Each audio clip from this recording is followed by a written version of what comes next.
Good evening friends. आज मी तुम्हाला इंग्रजीमध्ये जे A, E, I, O, U हे जे काही 5 स्वर आहेत, या 5 स्वरांपैकी पहिला जो स्वर आहे ए, या ए स्वराचा जो लॉंग व्हावल आहे, म्हणजे आता शॉर्ट व्हावल आणि लॉंग व्हावल असे दोन प्रकारचे व्हावल्स असतात, असे दोन प्रकारचे स्वर असतात. आता शॉर्ट व्हावल म्हणजे काय? ऱ्हस्व स्वर, की ज्याचा उच्चार करण्यासाठी अतिशय कमी वेळ लागतो. आणि लॉंग व्हावल म्हणजे काय? की असे स्वर की ज्यांचा उच्चार करण्यासाठी थोडा जास्त वेळ लागतो. लॉंग म्हणजे दीर्घ स्वर आणि शॉर्ट म्हणजे ऱ्हस्व स्वर. आता इंग्रजीमध्ये हे जे काही 5 स्वर आहेत A, E, I, O, U, तर ए स्वराचे लॉंग स्वर म्हणजे लॉंग व्हावल म्हणजे ए स्वराचे दीर्घ उच्चार कसे होतात ते मी आपणास सांगणार आहे. तर या ठिकाणी आपल्याला या सर्कलमध्ये ए दिसत आहे, AI दिसत आहे, AY दिसत आहे, AE ची जोडी दिसत आहे, EA दिसत आहे आणि त्याच्यानंतर EI दिसत आहे. या सर्व स्वरांचा उच्चार या ठिकाणी ए होत आहे. ABCD मध्ये आपण ए ला ए म्हणतो की नाही, तर या सहाही स्वरांचे जे सर्कलमध्ये तुम्हाला दिसत आहेत का, या सर्वांचा उच्चार एकच होतो, तो म्हणजे ए. बघा इथं ए इडक्याचा लिहिलेला आहे मी, राईट. मग आता तुम्हाला या ए स्वराचा ए उच्चार होतो हे सांगण्याच्या अगोदर, हे एक्सप्लेन करण्याच्या अगोदर, ए हा स्वर शॉर्ट व्हावलसाठी सुद्धा वापरला जातो. पण केव्हा? जेव्हा तो दोन व्यंजनांच्या मध्ये येतो. ए हा स्वर जेव्हा दोन व्यंजनांच्या मध्ये येतो तेव्हा त्याचा उच्चार ॲ होतो. काय होतो? ॲ. पण या सर्व सर्कलमध्ये दिलेले जे काही स्वर आहेत त्यांच्या या ठिकाणी ॲ उच्चार होत नसून ए होतो, म्हणून ए इडक्याचा लिहून ठेवलेला आहे मी. बघा आता हा जो पहिला सर्कल आहे त्याच्यामध्ये सर्कलमध्ये ए लिहिलेलं आहे ब्लॅक रायटिंग मध्ये. मग आता हा ए म्हणजे एच, याचा उच्चार एच करायचा आहे शब्दांमध्ये. बघा पहिला शब्द आहे बेबी, रेड अक्षरामध्ये हायलाइट केलं त्याला, बेबी. बाबी नाही, बेबी. बघा बे बे ए उच्चार होतो की नाही, बेबी. त्याच्यानंतर टेबल, टाबले नाही, टबले नाही, टेबल. बघा टेबल, टेबल, टेबल, राईट. त्यानंतर एप्रॉन, त्याच्यानंतर लेबल, लेबल, लेबल, लेबल. त्याच्यानंतर बेकन, बेकन, बेकन. त्याच्यानंतर केबल, केबल, केबल म्हणजे केबल, केबल या अर्थाने. आता दुसऱ्या सर्कलकडे जर आपण लक्ष दिलं की ए च्या जोडीला आय आलेला आहे. ए च्या जोडीला काय आलेला आहे? आय. माझी एक सूचना किंवा टिप्स कायमस्वरूपी लक्षात ठेवा, आपल्याला कामात येईल. जेव्हा जेव्हा इंग्रजीमध्ये ए च्या जोडीला आय येतो तेव्हा ए हा असा उच्चार होतो. म्हणजे ए च्या जोडीला आय असला तर त्याला ऐ ऐ असं काही म्हणू नका. तर ए च्या जोडीला आय आला तर त्याचा उच्चार देखील ए होतो. बघा रेन, रेन, रेन, राईट. काही मुलं, काही विद्यार्थी ज्यांना माहीत नाही हा नियम, ते असे वाचू शकतात राईन, ट्राईन, माईन, वाईट, पाईड नाही. तर ए आयचा उच्चार देखील ए होतो, राईट. म्हणजे मला ह्या व्हिडिओच्या माध्यमातून आपल्याला काय सांगायचे आहे की फक्त इंग्रजीमधला ए काय काय घोटाळा करू शकतो, त्याचे आवाज कसे बदलतात, त्याचे प्रोनाउन्सिएशन कसं बदलतं, त्याचा उच्चार कसा बदलतो, हे मला तुम्हाला सांगायचे आहे. मग जेव्हा जेव्हा इंग्रजीमध्ये ए नंतर आय येईल तेव्हा त्याचा उच्चार देखील एच होतो.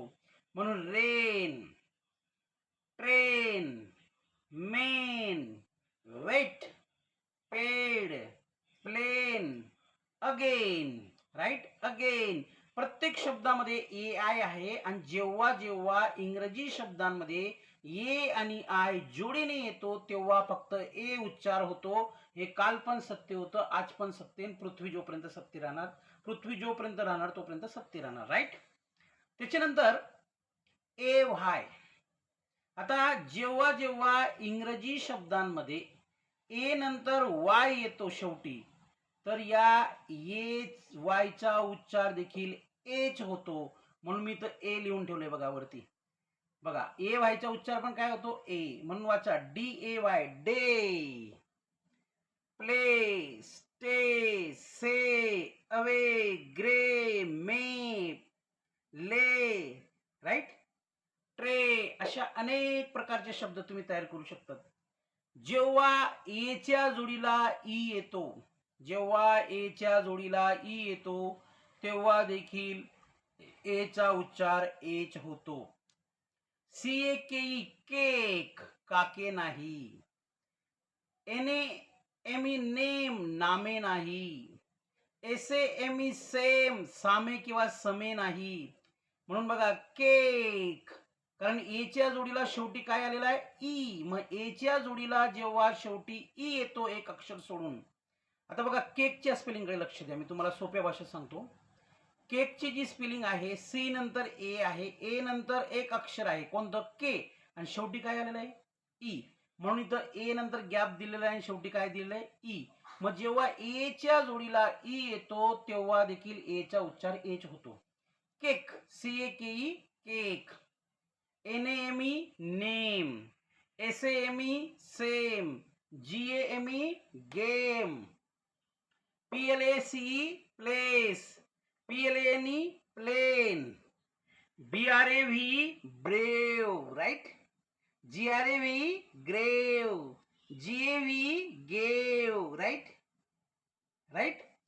पुन्हा बघा जेव्हा ईच्या जोडीला ए येतो तेव्हा देखील एच उच्चार होतो. बघा ब्रेक, ब्रिक नाही break. S T E A की steak. G R E A T great. W E A R wear. B E A R bear. T E A R tear. P A R pair किंवा pier, right.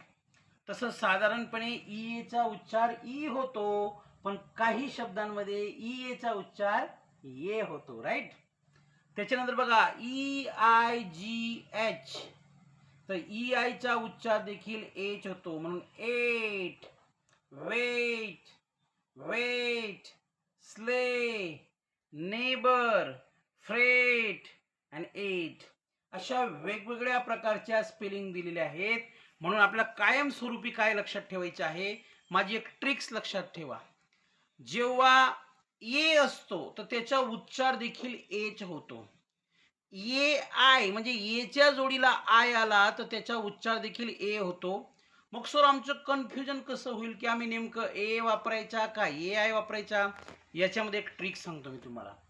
हा ए I हा जो काही जोड स्वर आहे, ए I हा जो काही जोड स्वर आहे हा 99.9% मध्ये येतो. बघा रेंजच्या स्पेलिंग मध्ये ए आय मध्ये आहे, ट्रेनच्या स्पेलिंग मध्ये ए आय मध्ये आहे, मेनच्या स्पेलिंग मध्ये ए आय मध्ये आहे. सगळे स्पेलिंग तुम्ही चेक करू शकतात बघा, राईट. मग ए व्हायचा उच्चार देखील ए होतो. मग केव्हा होतो, सोपी ट्रिक आहे. ए व्हाय हा शब्दाच्या शेवटी येतो, लक्षात घ्या. डेच्या स्पेलिंग मध्ये कुठे आहे ए वाय शेवटी. डे, मे, प्ले, स्टे.